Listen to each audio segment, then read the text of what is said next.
उम्मीद भी नहीं थी कि कितना भीड़ होगा, लेकिन जैसे जैसे समय बीतते गया भीड़ बढ़ते गई और महिलाओं में एक होड़ सी मच गई कि हम पहले ठंडे पानी से स्नान करके और सीधे मंदिर में दर्शन करेंगे। और इसी क्रम में ये पूरा घटनाक्रम हुआ और जहाँ पर 9 लोग की मौत हो गई, जिसमें से 8 महिलाएं थीं।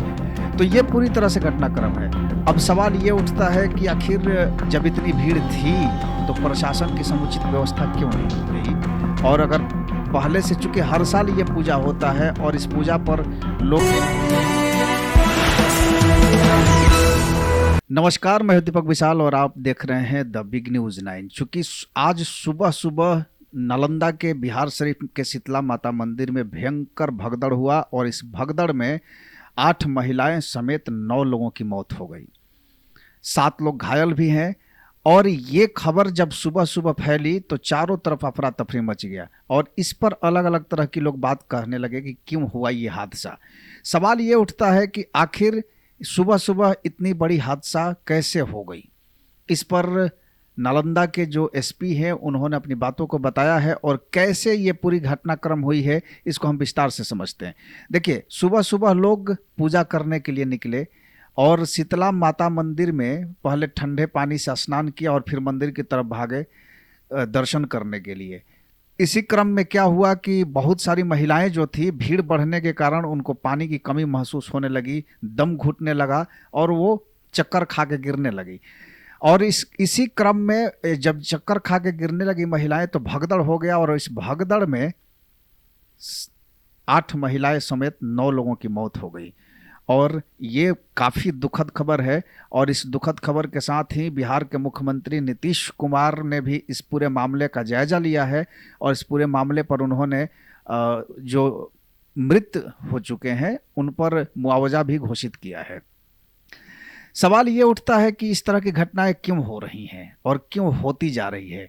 क्या भीड़ कंट्रोल नहीं हो रहा है या अचानक से इतनी भीड़ आ जा रही है कि उसको कंट्रोल करना प्रशासन के लिए मुश्किल हो जाता है, या पहले से इसकी कोई जानकारी या सूचना नहीं होती है, या व्यवस्थाओं की कमी की वजह से ये घटनाएं हो रही हैं।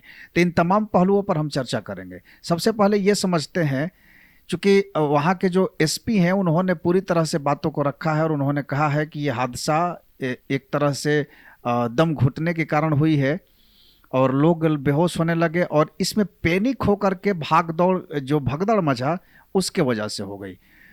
तो उन्होंने कहा कि पहले से भीड़ नहीं थी, धीरे धीरे लोग आ रहे थे और इसकी उम्मीद भी नहीं थी कि कितना भीड़ होगा, लेकिन जैसे जैसे समय बीतते गया भीड़ बढ़ते गई और महिलाओं में एक होड़ सी मच गई कि हम पहले ठंडे पानी से स्नान करके और सीधे मंदिर में दर्शन करेंगे।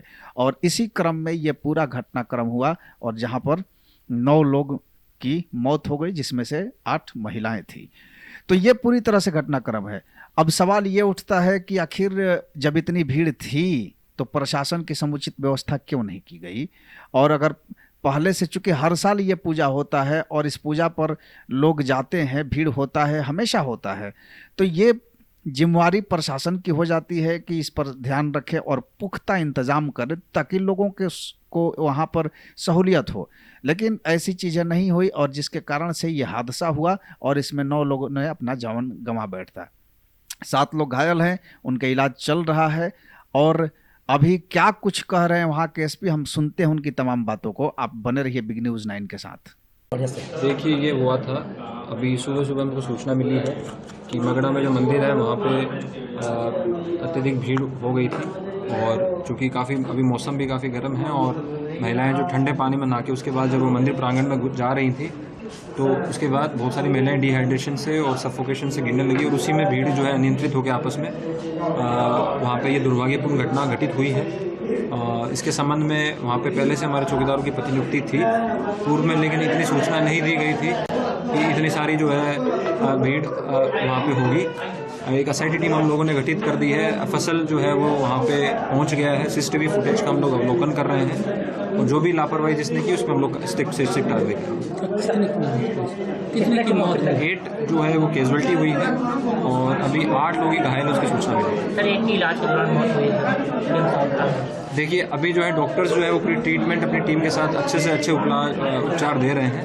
आप लोगों से अनुरोध है कि जो जितना भी आपको लेटेस्ट डिटेल आएगा हम लोग आपके साथ शेयर करेंगे।